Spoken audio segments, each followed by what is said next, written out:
What do you got, Coach? 3 things that all coaches need. Who would you put on your Mount Rushmore of coaches?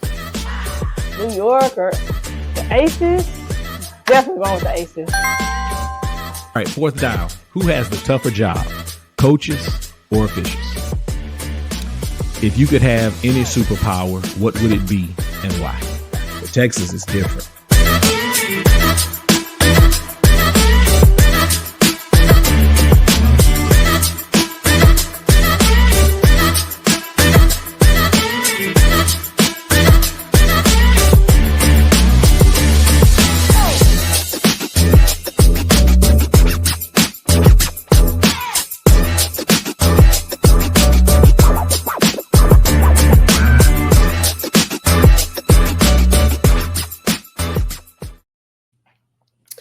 Welcome back. This is the Coaches Co-op, a masterclass in athletic leadership where coaches connect, grow, and share the grind.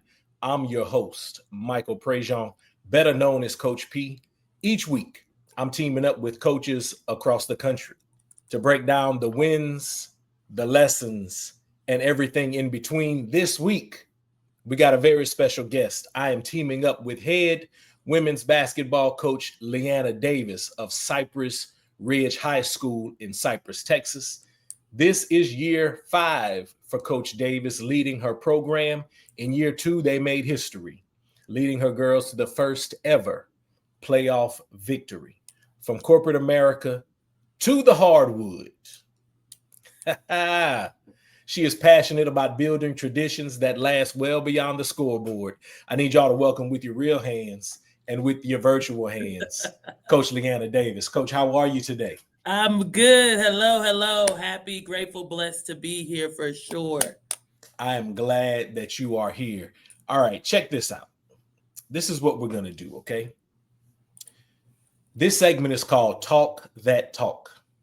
So, Coach Davis, I want you to talk that talk. What are the good things happening in your basketball program, around Cypress Ridge, or in your wider athletic community? What's got you most excited when you look around your school right now? Coach Leanna Davis, I need you to talk that talk. Go. Yeah, I'm excited for my program specifically, we getting the numbers up.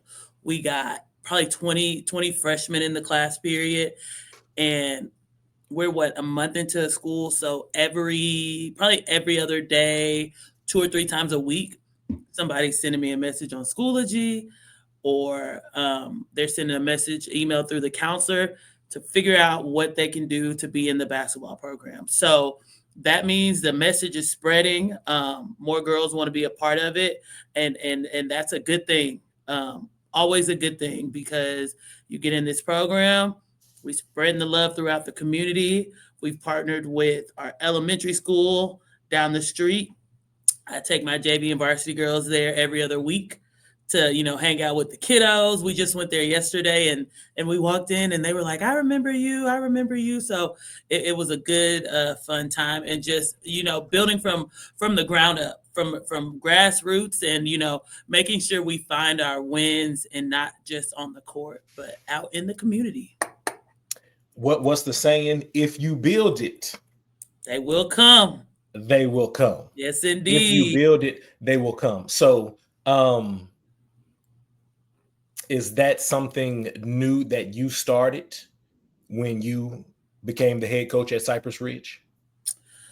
Well, I mean, when I got here, I inherited one of the great assistants who was here, Coach Harris. And it's, to my knowledge, it's not something that they did before, but I'm just like, we got to start.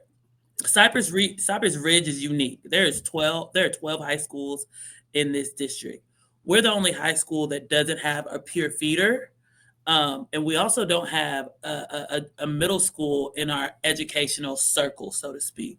So it's 15 minutes to each junior high. We have 3 feeders, and then each junior high is 15 minutes from each other. So I'm like, what can we do where we can get there, touch some kids, and come back? There's an elementary not even a mile away. So it started when I got here, to my knowledge, and I don't want it to be foreign that when they get to middle school, when they start seeing the athletes and the coaches, like we're here from them from as much as we can be from day one up until. That's good. That's good, man.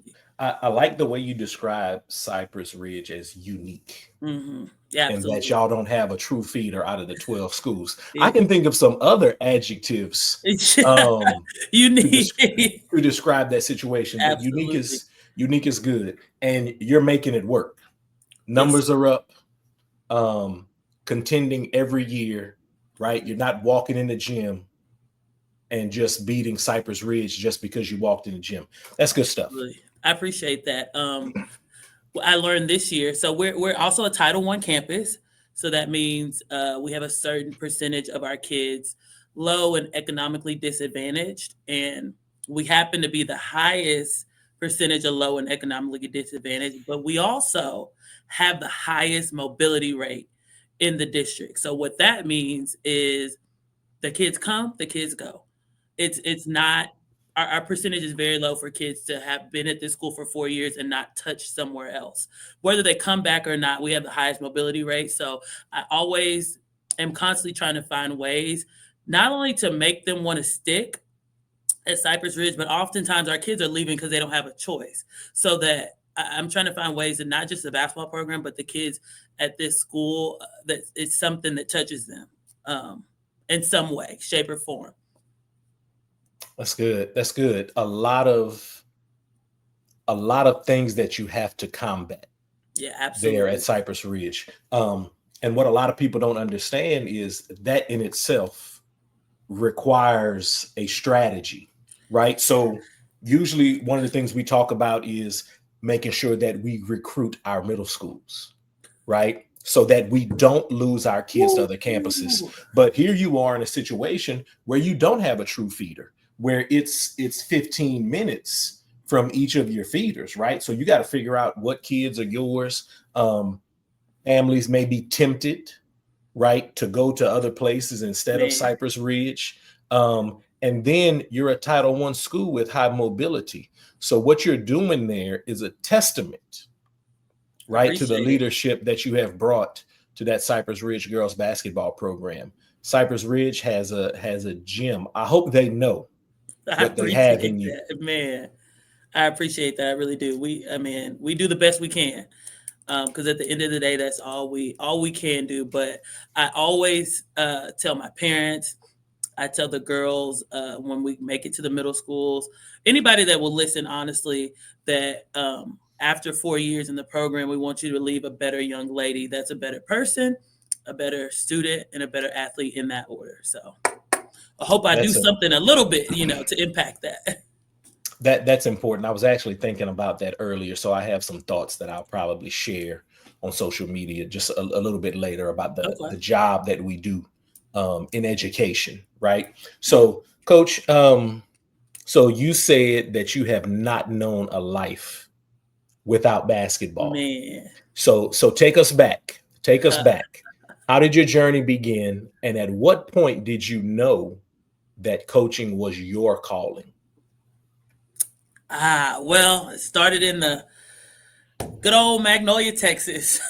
So I'm from Magnolia. I went to school in Huntsville, Texas, up till seventh grade year, but my roots are really planted in Magnolia. And for those of you who don't know, it's deep country. Well, not so much anymore, but it has been.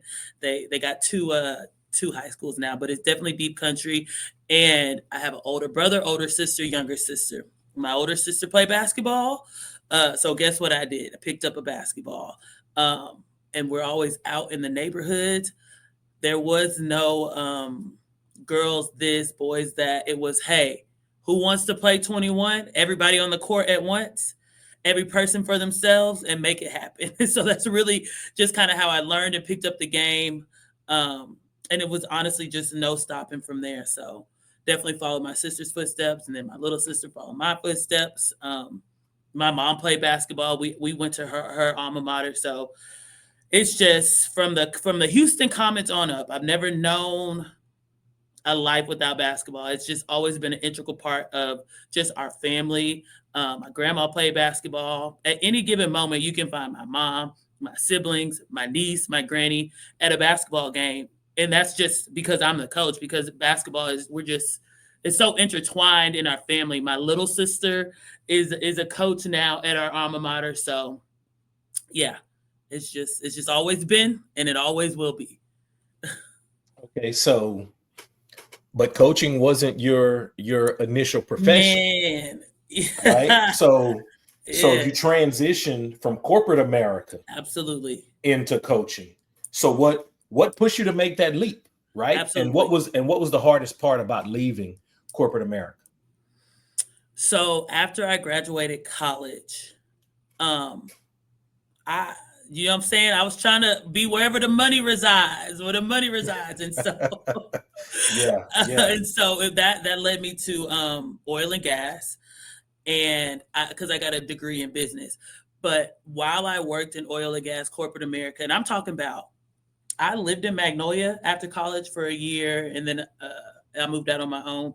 But I'm driving every day down Alabama Street, that like not close. Yeah. And I coached my old AAU team during AAU season while I was working in corporate America. And for some reason, everybody around me knew that I was meant to be a coach, but I was Except you.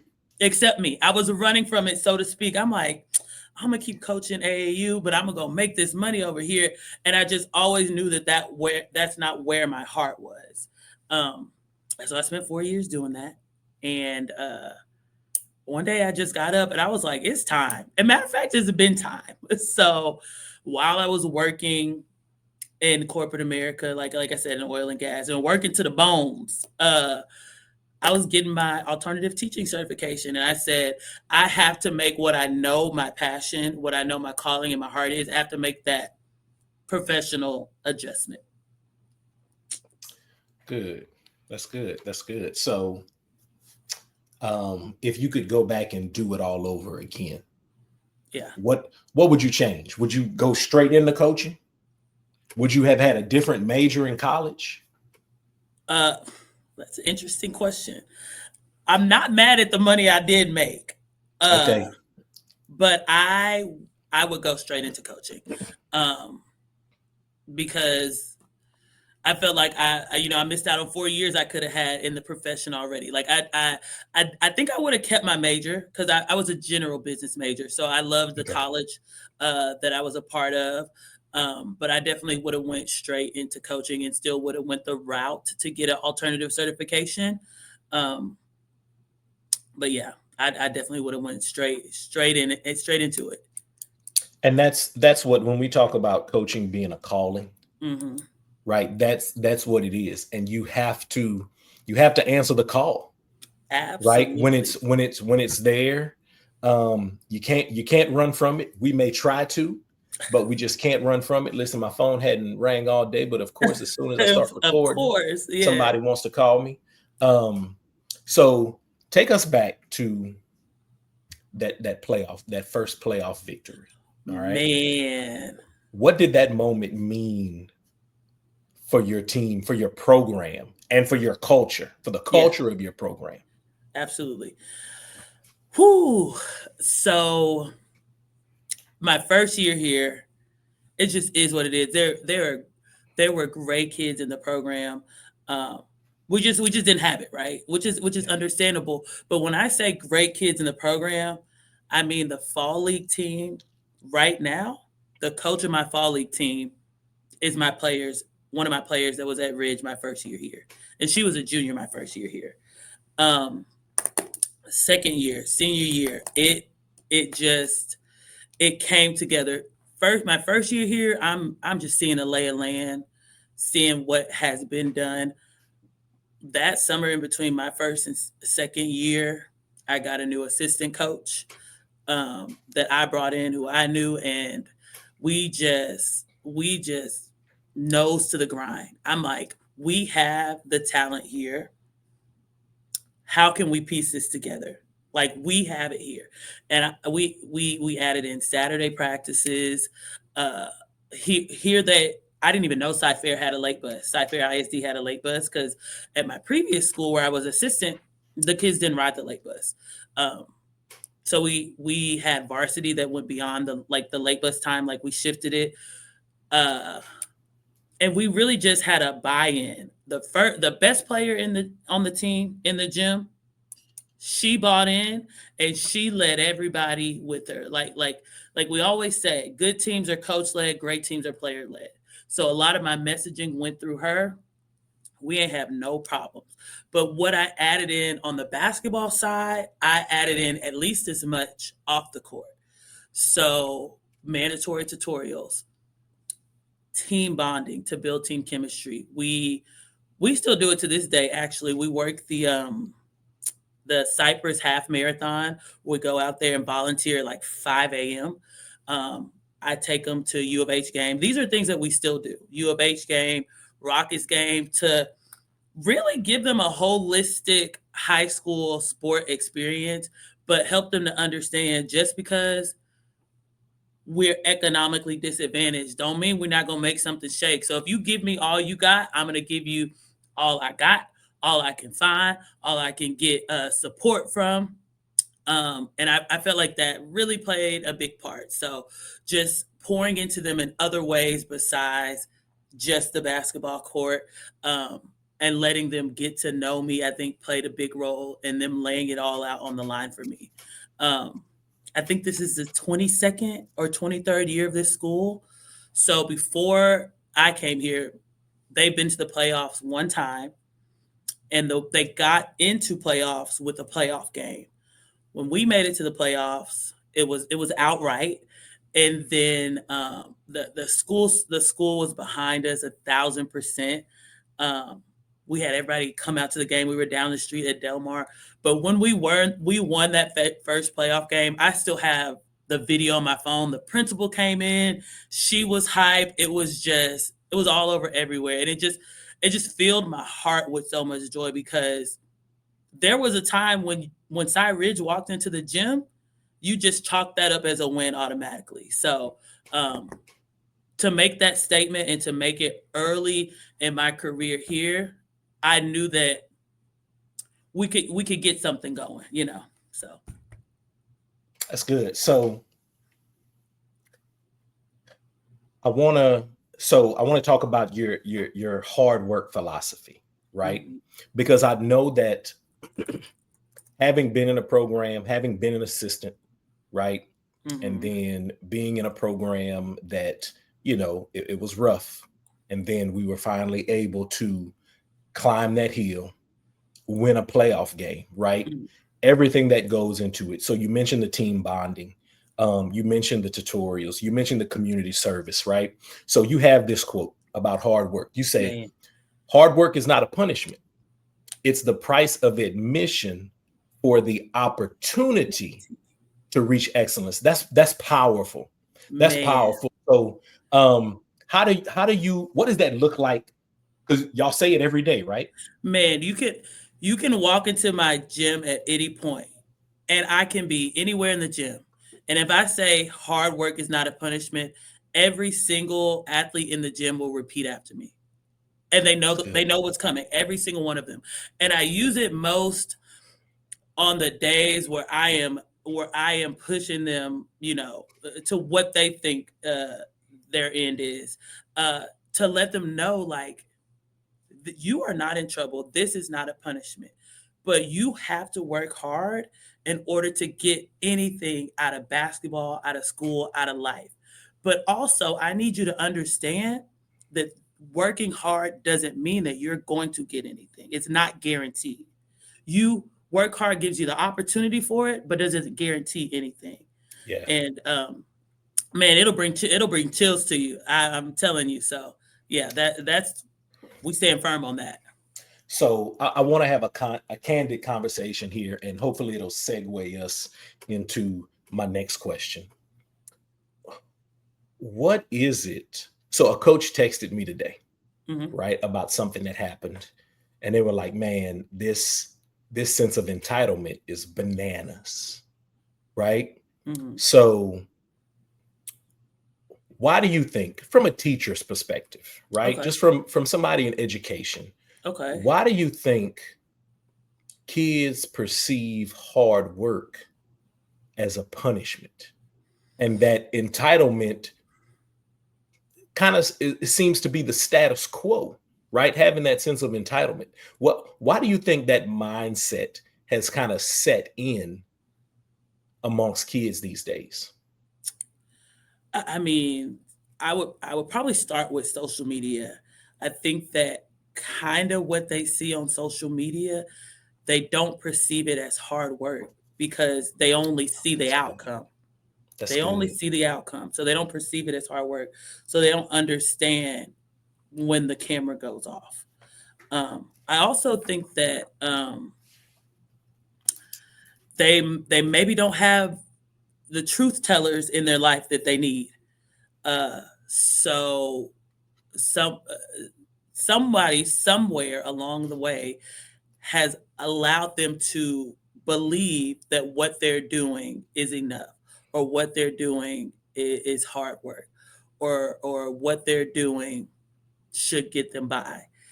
And when you get to 6A basketball, unfortunately, especially for like where I am right now, the realization comes from me, and it shouldn't come from me when you're in high schooler. You know what I'm saying? So Yeah, and that's so as you were talking, this is the question that came up. It's like, okay, so our kids, excellent point. I thought that mm, was an incredible point about kids they're seeing the end result on social media. They're not seeing what went into it. But mm, a lot of things that we see on social media are also not real. 1,000%. Okay. So they're 1,000%. seeing a facade on social media. So the question I wrote on my sticky note was like, so who's left to teach it? Is it left up to us, right, in educational athletics to have to teach these lessons? Is there anybody, because I know that we teach them in Right. educational athletics, but who else is teaching these lessons besides us? I think if we had the answer to that, what I'm saying, we'd be cooking with grease, because I think that what's unfortunate and where a shift has come is we are the primary teachers right now. There was a time that we were supplemental to Mhm. what you learned, what you were taught, what you retained from home.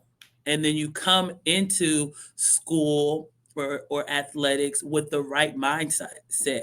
Now we're having to teach reading, writing, arithmetic, skill work on the court. We're having to teach respect, in addition to respect, and build character traits. And there's a portion of this where it should have already been taught. Yeah. Yeah, I don't disagree. I Hmm. don't disagree. So this brings me to my next question, right? So you Yeah, talked about being brought up the old school way, yeah, absolutely, right? So hard work, right? absolutely. Teammates or competition, as well as your support network, right? So and I kind of put this in quotations, right? So and I'm saying this kind of tongue in cheek. I don't know, I don't have a better question, but has the old school way become wrong? Man, I think that it depends on who you ask. To be honest, Yeah. I think it depends on who you ask, but I think some of the best programs haven't lost the core of the old school concept, and they figure out new ways for that to infiltrate their program. So it doesn't seem outdated, Hmm. but in actuality, it did come from back when the grind was the grind, the work was the work, but it's presented in a manner that's more digestible to today's youth. Yeah. Are there remnants? I had something, I don't know if I want to go into it. So let me ask my other question. Okay, okay. Are there remnants of the old school way that translate across generation and are best practices?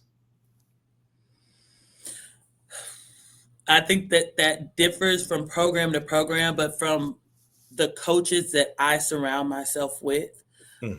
the peers that I want to learn from, consequences. There was consequences. There are consequences. There will be consequences, and that's when I was an assistant at one of the top programs in the area, And that's the same now that I'm a head coach at a program that we're trying to continually rebuild. Like, at the end of the day, kids want to be held accountable. So Agree. I would say consequences, like because I feel like we're in a day and age, if we don't give it to them, it's likely that they're not getting it. Like, they're not getting consequences to their actions, whatever that action may be. Yeah. And it's a fine line, No, right? absolutely. So and what we're talking about here is, let's say you have a kid in your program that's a knucklehead, right? And when we talk about giving consequences now so that they don't have to experience consequences later, we could be talking about the type of consequences that knuckleheads could end up receiving. Mhm. But not every kid is a knucklehead that needs consequences. Mhm. It could be the kid who just questions everything you ask them to do, Right. right? Yeah. Every consequence they want every potential consequence to be a negotiation, Hmm. right? So then there has to be a level of accountability there as well, because when that kid becomes an adult and enters the workforce, right? Well, no, we're going to do this because this is the way we do this, Absolutely. or you can find employment elsewhere. Absolutely. You said that, I laughed because I thought of a quote from a movie. I want to say it was Olympus Has Fallen. It's one of my favorite movies. And you talked about negotiating with things. And it's when the president got taken. He said, "We do not negotiate with terrorists." Not to call the kids terrorists, but that is what went in my head. And that is funny. But what I Listen, say, hold on. I'm going to go ahead and put this in the public stratosphere. is talk to me. So, as a teacher in my classroom, I may have said that 100 times, Yes, indeed. but I want everybody to know this, that I said that and had to resign from my job. No, Yes. man, hold up. So and I want to tie it in, right? I want to tie Right. it into what we're talking about, to the level of accountability, to, is old school wrong, right? And not even saying that that's an old school thing, right? But just the quickest way from point A to point B is a straight line. Absolutely. And I was having a conversation with a coach yesterday that I don't know if coaching happens in a straight line anymore. I'm going to make a correction. I'm going to make an individual correction, but it's also a group correction, so that I don't have to make this correction 27 times. Yeah. But now when I make that individual correction in front of the group, I'm not calling the kid out. I'm making this correction so I don't have to do it 27 times. Absolutely. But now I'm picking on a kid, right? So when you talk about, what veteran coaches have been able to do, I think veteran coaches have been able to build bridges, right? Build subway tunnels to get from A to B. Like, they've learned all of these different tactics, right? To get from point A to get to point B, because it's no longer just a straight line. The straight line is, hey, I'm going to say this and I'm going to say it one time to drive the point home. And I'm not talking about demeaning kids. I'm not talking about cussing kids. I'm just talking about, hey, this is the instruction. I'm going to say it here. I'm going to say it one time. I'm going to drive this point home. Well, driving that point home is like, so for example, just, in my classroom, hey, listen, I taught freshmen forever. Yeah. And woo, that's like herding cats. Absolutely. And they, we want to negotiate about a million things, and if I'd said it once, I don't know. I know I'd say, but it was never with ill intent or harm. But we got to that situation where it's like, hey,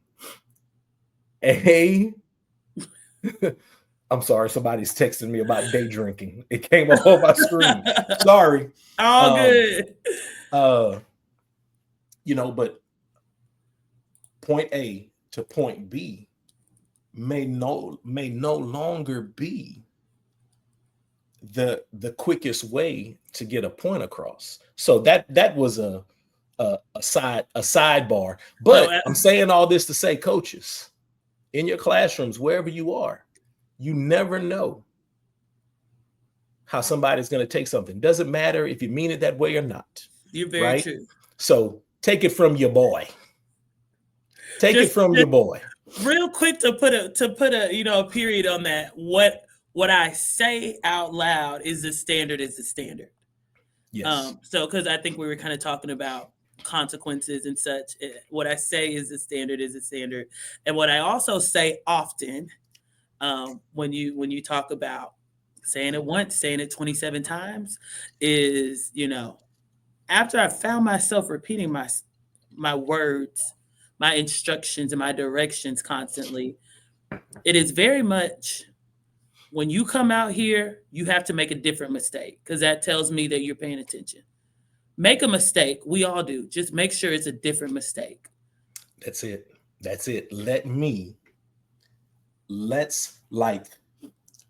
I had a team one year, that won 20 games, 21 games. And I told somebody at the end of the season that we never got to coach basketball.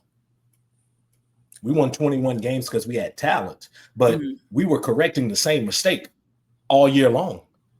We never got, because there's layers to this thing, right? Yeah. There's layers to this thing. And we never really got to coach the layers because we had to teach that same thing so many different times. Okay. Yeah. You mentioned Coach Hornsby. I did. I mentioned her.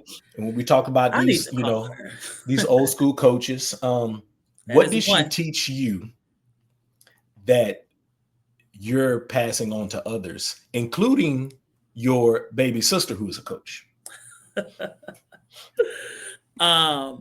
Man, Coach Hornsby. And for those of you who don't know, the year before I got there, second in state. They got second in state, so state runner-up. Yeah. She coached, Dee Richards, WNBA player formerly a WNBA player, and Ari Whitfield. But either way, problem players. Either way, problem players. I always say, I if you know me in the realm of basketball, it's always me and Megan Daniel, who is now the head coach at Cypress Ridge. So she's one of my best friends in life, and I would never give up any of the time that I had with learning under her. But I always say I wish I had Coach Hornsby for a little bit longer, because she retired after, I was there with her for 1 year.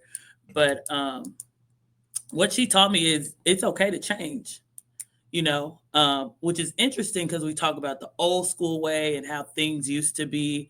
But what she informed me is it's okay to change, to learn new ways and styles and techniques, and make sure that how you coach every year is curated to the kids you have in front of you. That is great. I had a guest on earlier this year, Hank Simler, up there in Lubbock. Okay. And what he said was, if somebody calls you a dinosaur, that's not a compliment. Yeah. So you don't want to be a dinosaur. We have to adapt, right? So it's that growth mindset. You have to always continue to adapt, continue to grow. And that's why I think coaches are the absolute best that are out there, because of what we have to do on a daily basis, right? We are one of the very few. There's not a lot of us across the country, right? Most people are doing something else, but we perform our job in front of a crowd, right? Man, so put it like that. Think about it. So absolutely. We're being judged in front of a crowd Tuesday and Friday during tournament season, Tuesday, Thursday, Friday, Saturday, right? And if you're inside fair, Wednesday, Saturdays during second half of district. Yeah, that part. Yeah. but also in front of the kids every day. You have to be prepared to present in front of the kids, present the information, and then boom, here comes everybody on Tuesday, Wednesday, Saturday, Friday, looking at the things that we're doing. All right, Coach, I got a commercial here. Let me get ready to do my commercial really quickly. Yes, sir. All right, we're going to get back to the conversation in just a second. But here at the Coaches Co-op, we're all about building championship level systems on and off the court. This episode is brought to you by the Path for Coaches Volume 1 Mentoring, because iron sharpens iron and real growth happens when coaches support. Three things that all coaches need. A mentor. You know what I want to be for you? I want to be your mentor. If you want me to be your mentor, you can buy this book, The Path for Coaches, Volume 1, Mentoring.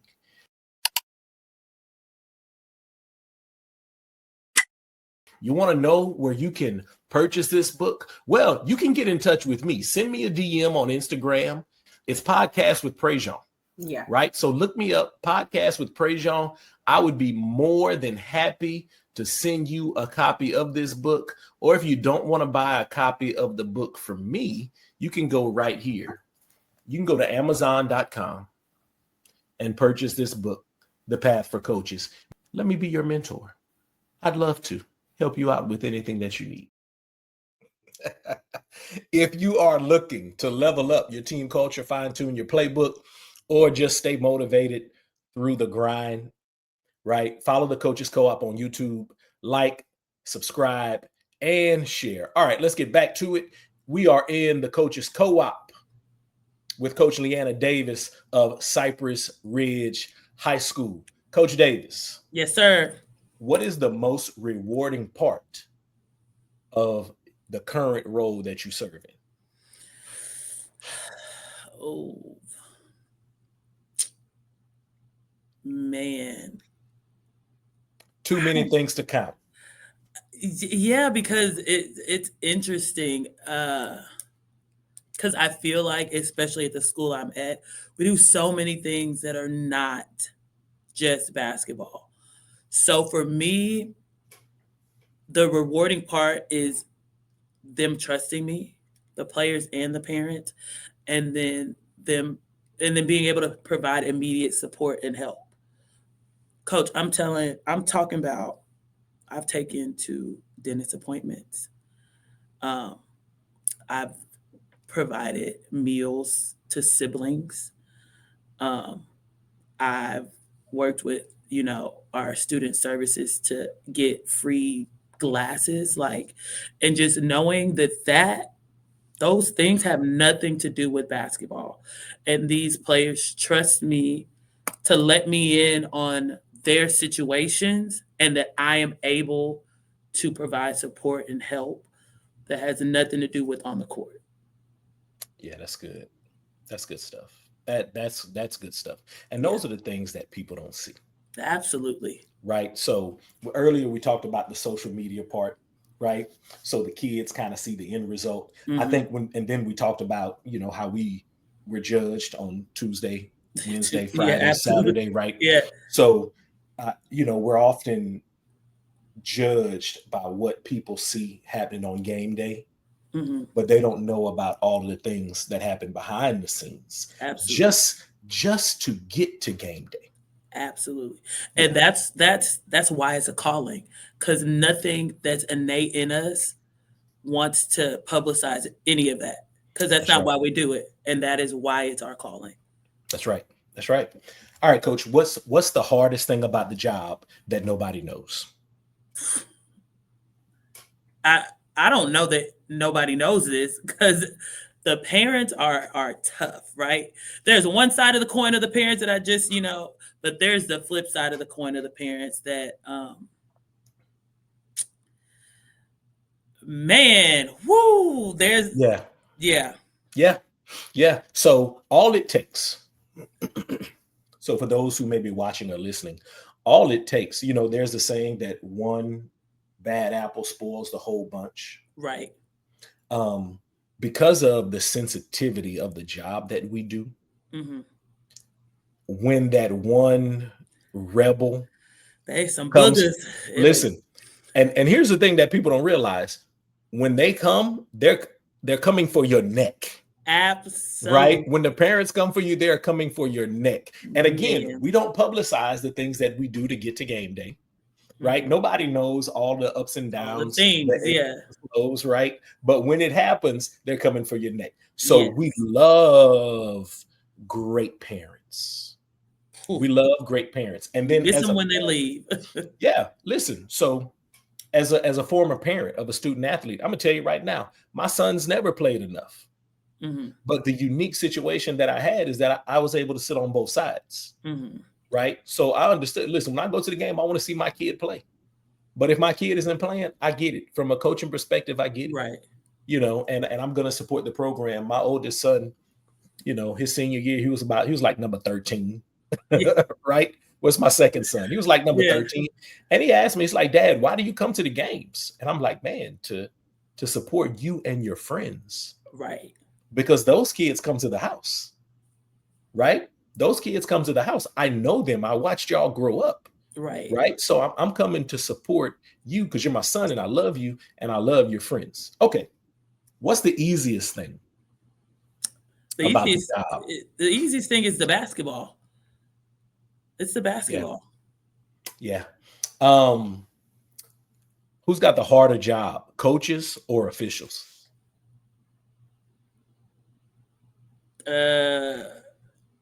Probably officials, because they get it from every angle. On nonstop. They will never ever make anybody happy.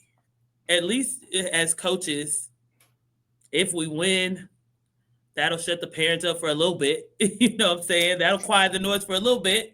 But the officials, they listen.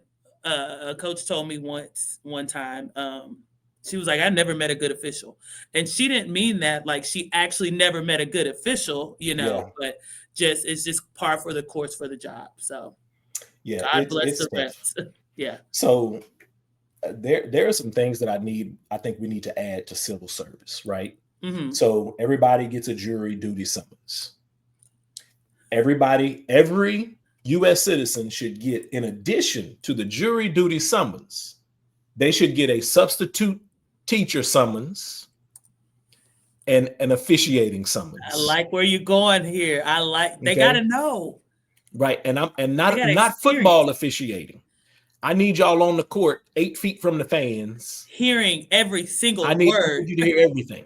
Okay. Yeah. So jury duty, sub duty, officiating duty. Absolutely. All right. I could not agree more. One last question before we pivot. Pivot. If you could be anything other than a coach, what would you be? I think that when I was throughout college, I wanted to be like a YMCA regional director, always stuck in my head, because I'm like, I've always, enjoyed helping kids, even when I was one. And then I always saw the YMCA as like this colorful shirts, like fun job, all the sports, and it's in all the communities.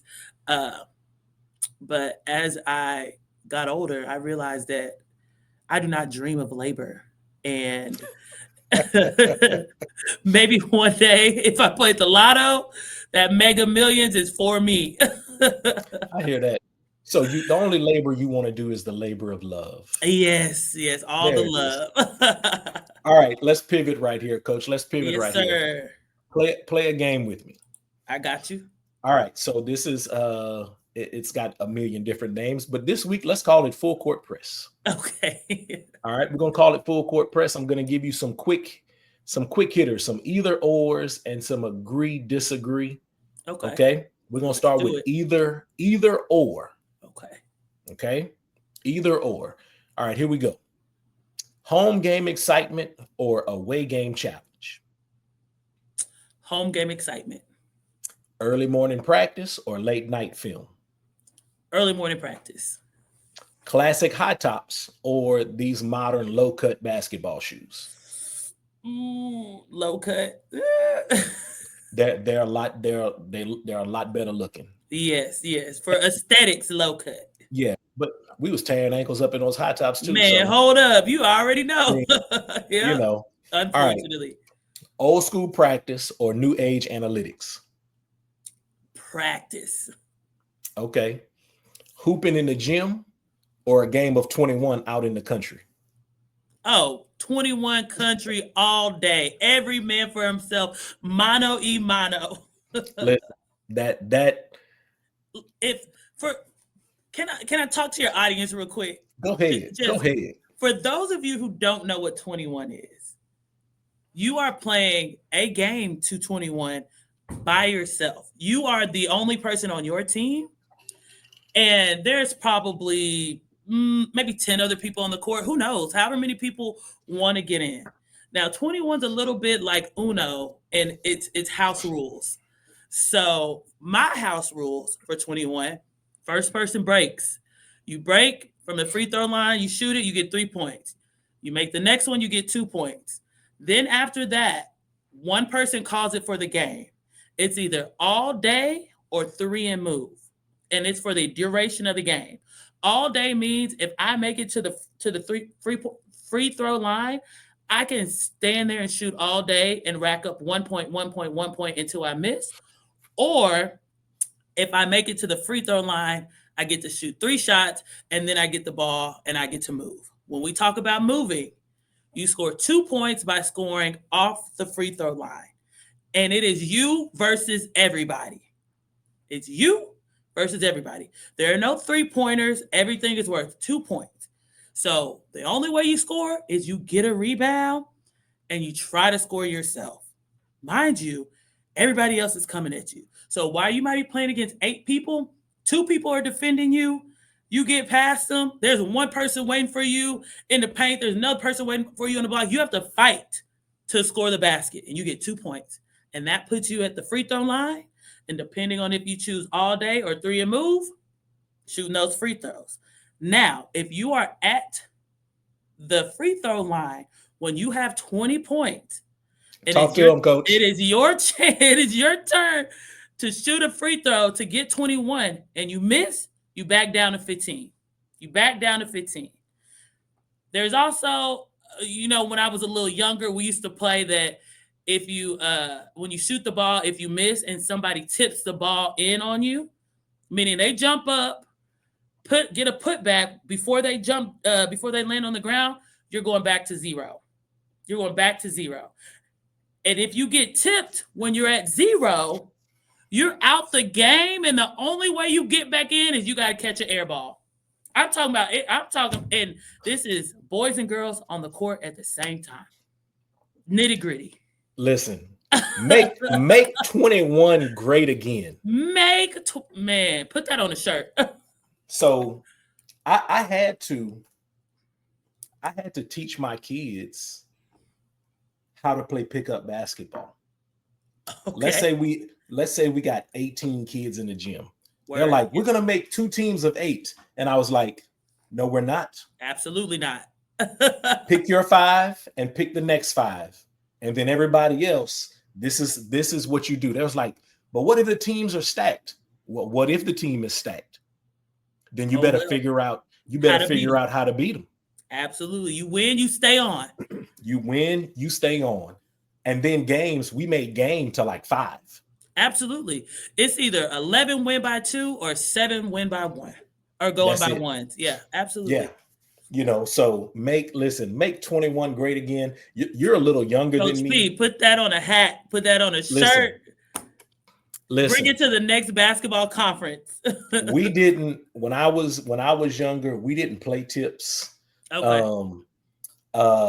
We played some all day. We played some 3 and move. Yeah. Man. And then what the game of 21 replicated was just a competitive atmosphere. Man. That is so hard to duplicate. When you get to 20 and you ain't no 22.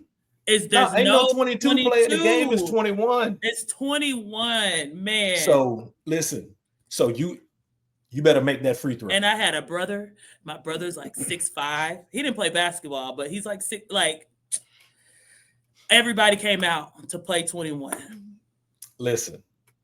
All right. I actually had one more question. Oh, go ahead. Sorry. Yeah. For either or. No, we're good. Yeah, we're either good. or. All right. Coaching your sister or being coached by your mentor? Ooh, coaching my sister. My sister was a dog. I ain't gonna lie to y'all. For those of you who don't know, she's an assistant coach at Magnolia, which is where we graduated. But one might say I coached her in high school because I was her senior. She was a freshman when I was a senior. So okay. So yeah, she used to come up to me. I forgot lunch money. Mom said you had to give me some or whatever. But that was my little sister. So she probably got the freshman. Beat me in 21. Treatment. No, facts. Beat me in 21. I go hungry. Facts. But she was a dog. So yeah, she was a freshman. I was a senior. She definitely got the freshman treatment, probably worse than the other freshmen, because she was my sister, by me, because it was all in love. Hey, sometimes that's how it's got to be. Okay, yes, listen. indeed. Round 2. Here we go. Round 2. Agree or disagree? Okay. Every coach needs a signature pregame ritual. Agreed. 1000% agree. Coach, what's your pregame ritual?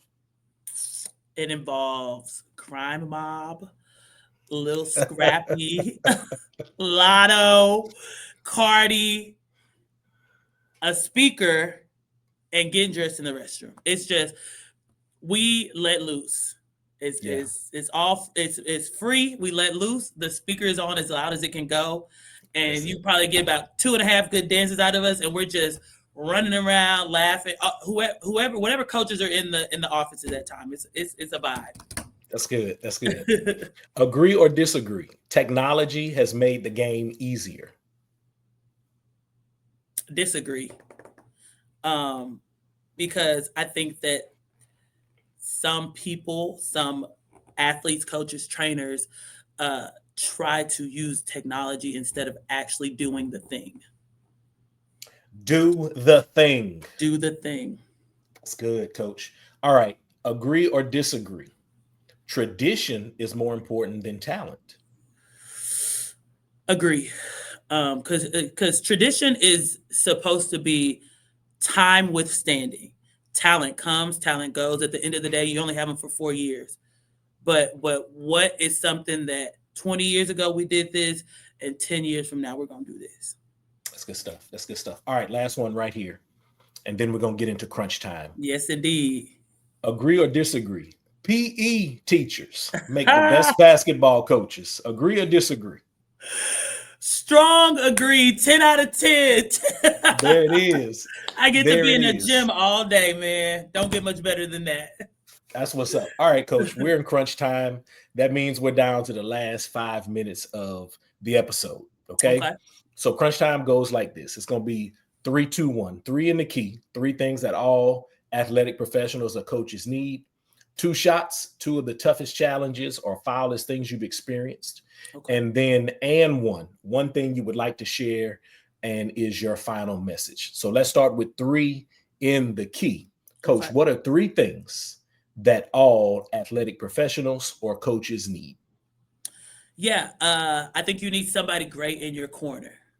Somebody's plural, but definitely somebody who's in your corner, who's going to support you, that their mission, vision, goals align directly with yours, because their job is to push whatever agenda you have moving forward. I don't think that you can have a program be as successful as it needs to be if you don't have a great assistant at your side. So that's one. My second thing would be a plan. The plan don't always go as planned, but I think that you got to have a plan in order to be successful in whatever it is. One little I guess coach's trick that I often do when we're at practice and things aren't going they're not executing like I planned in my mind, like I planned when I made the practice plan. Is I put them on the baseline and I'm like down and back at 50% speed twice. And during that 30 seconds, that's when I run over to my assistant coach and we talk about how we're going to change something, how we are going to adjust something to get out of them what we need. And they're none the wiser for it. But you got to have a plan. And then the last thing would be a hobby. Because we are basketball coaches. We love basketball. It's what we do, but we cannot make it our identity. My hobby is playing my Nintendo Switch. And I like to read and I like to hang out, but you don't want to burn yourself out of being your best if that is your only focus. And I often find that you will find when you do other things, it will help you be a better basketball coach. 100% agree. That was 3 in the key. 3 things that all coaches need: great assistants and people in your corner, a clear plan, and you got to have something. A release. You got to have a release, coaches. Absolutely. All right, this brings us to 2 shots. 2 of the toughest challenges or foulest things that you've experienced in your current role. What do you have for us, Coach? 2 shots. 2 shots. I would say for the first one is the recruitment and the non-existent transfer portal that we have in Texas high school sports. For those of you who don't know, you're not supposed to recruit kids that are not in your feeder pattern. There's no such thing as a transfer portal in high school, but I think that the UIL has got to fix something on that accord. And just to be quick, when an athlete moves from one school to another, you have to complete something, and you know this, called the PAPF.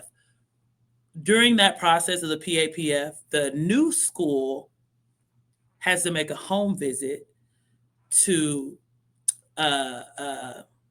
certify that the athlete lives at the new address that is zoned to them. Why is it the new school that does that? There should be a committee, or like you should go to your partner schools, like everybody in the district, like round robin style. Like, but maybe they don't want the process to be, you know what I'm saying, to shake it out. You know what I'm saying? Maybe they don't want it because there are a couple things that could change. And then the second thing I would say are those parents. And I know we touched on it already, but I had a booger of a parent one time, and it's interesting because she wrote this email that was a novel, is what I call it. And I immediately went to my principal's office, and I'm like, none of this is true. And she said this and this and this. And he was like, Coach Davis, I'm gonna be real with you. I was like, we need to call her here for a meeting. She gonna have to say these lies to my face. He was like, Coach Davis, it's all good. He was like, I'm going to respond to the email. And he was like, she's probably going to hate my response worse than if we brought her in here. He was like, I know these things about you are not true. He was like, I know who you are and I know what your program is about. So don't even worry about it. And so I wish, like you said, that everybody would have the duty to come on in here and substitute one day, because then they would understand. But yeah. You know, so I texted Stacey Stroman one day. Okay. Right. And I'm like, Stroman, I need you on the podcast. Mm-hmm. She left me on red. But I need, so I don't know Coach Hornsby. Okay. Yeah. Right.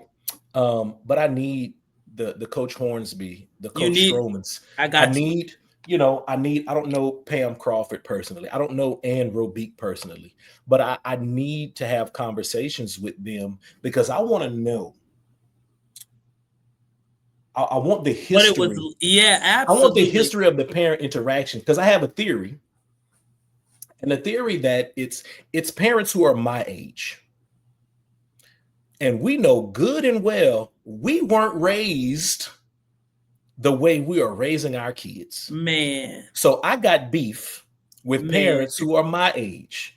Like what's going on, parents What of is my that? age? Right. So I think I'm generation. I don't know. I was born in the late 70s. I'll be 48 on my next birthday. Right. So I think it's parents of my age who out there tripping. Like, I don't know. I'm gonna say this, okay? And it's then we'll get to and one. I would give your daughter my last piece of chicken. I would give them my last piece of chicken. What are you talking about? Sorry, go ahead. I cut you off. That's what I'm saying. I have never met a coach who is just like, you know what? I'm gonna pick on this kid today. Man. You know what? I'm going to mess over this kid today. I have never met a coach like that. And one. Let's get to and one. Coach, this brings us to and one. Go ahead. Real quick, Coach. I'm gonna hit up Coach Hornsby and I'm gonna hit up Coach Rabeek for you. Yes. And see what we can make shade. Absolutely. Yes, I need the legends. The legends of the game. Absolutely. Because here's what's real. Houston, Texas, 4th largest city in the country. I am not a native Houstonian, but my cousin played at Westfield. Okay. So she's about 3 years older than me. So she played for Susan Smith. So when I was growing up in Louisiana, I knew what was shaking out here in Houston, Texas, as far as women's basketball went. Right. So we got to get the legends in here because I don't want those names to fade away. Absolutely. I want the younger generation of coaches to know those names. Absolutely. To know those names and what they accomplished and who they are. I want them to be able to put name to face and story. Absolutely. Yeah. I'm behind it. All right, Coach, here we go. It's the last thing. Yes, sir. And one thing that you want to share with our audience before we get out of here. Be salt and be light. That's in the background of my phone, and I try to keep it at the forefront of what I do when I walk into spaces, and I tell my girls this all the time. Like you're light with your positivity, your energy, your aura, and also your salt, because when the last time I checked, salt changes the flavor of things. Nothing changes the flavor of salt. So wherever you are and whoever you're around, you be salt and you be light. Coach, that is outstanding. Coach, I'm getting ready to get us out of here, but don't leave. I got you. Don't leave. I got you. Thank you for joining us here on the Coaches Co-op. Big thanks to our guest, Coach Leanna Davis, for sharing her journey and her wisdom. If you are walking away with new insight or new energy for your team, for your program, or for yourself, then we did our job. I need you to hit that like button, follow, subscribe, leave us a 5-star review. Your ratings and reviews help other coaches find us. Share the show. Help us grow the Coaches Co-op community where coaches do what most people can't. And listen, I need you to stay ready so you don't have to get ready. Until next time, I'm Coach P for Coach Davis. Y'all be easy.